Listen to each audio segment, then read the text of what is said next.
হেই everyone, আমি সুপ্রিয়া উর্ফ তুলি চলে এসেছি কিন্তু আর একটা নতুন ভিডিও নিয়ে। তো এই যে দেখতে পাচ্ছ দীঘার জগন্নাথ মন্দির। তো আমার শ্বশুর মশাই গেছিল দীঘাতে তার বন্ধু বান্ধবদের সাথে, মানে পাড়াই বাড়ি সব বন্ধু বান্ধবের সাথে। তো ওখানে গিয়ে কিন্তু ভিডিও করেছিল আর আমাদেরকে ভিডিও কল করে দেখাচ্ছিল যে কত সুন্দর দৃশ্য। আগে যখন দীঘায় যাওয়া হয়েছে তখন কিন্তু জগন্নাথ মন্দিরটা দেখা হয়নি, তখন অনেক ছোট ছিলাম আর জগন্নাথ মন্দিরটাও ছিল না।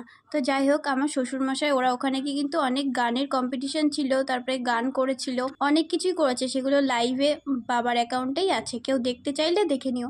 বাবা যেখানেই ঘুরতে যায় বাবা মা সবাই কিন্তু গিয়ে ভিডিও করে করে আমাকে পাঠায়। আমাদের কিন্তু এবছর অনেক দূরে একটা জায়গায় যাওয়ার কথা ছিল, টিকিটও কাটা হয়ে গেছিল, কিন্তু আমাদের পুচকু আসার কারণে আমাদের সেটা যাওয়া হয়নি। পুচকু একটু বড় হোক, তারপর কিন্তু পুচকুকে নিয়েই যাওয়া হবে সব জায়গায়।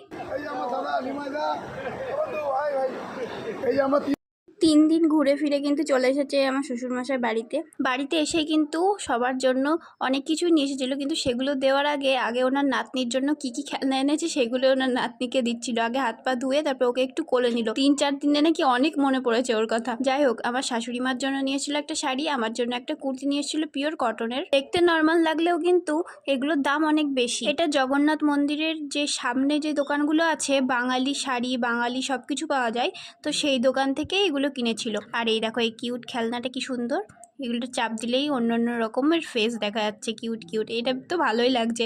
পুচকু তো খেলা করবে না, এটা দিয়ে আমিই খেলা করব। আর এই যে এটা চাপলে কি সুন্দর হাওয়া হয় ডোরেমনের, এটাও হেভি কিউট লাগছে আমার কাছে।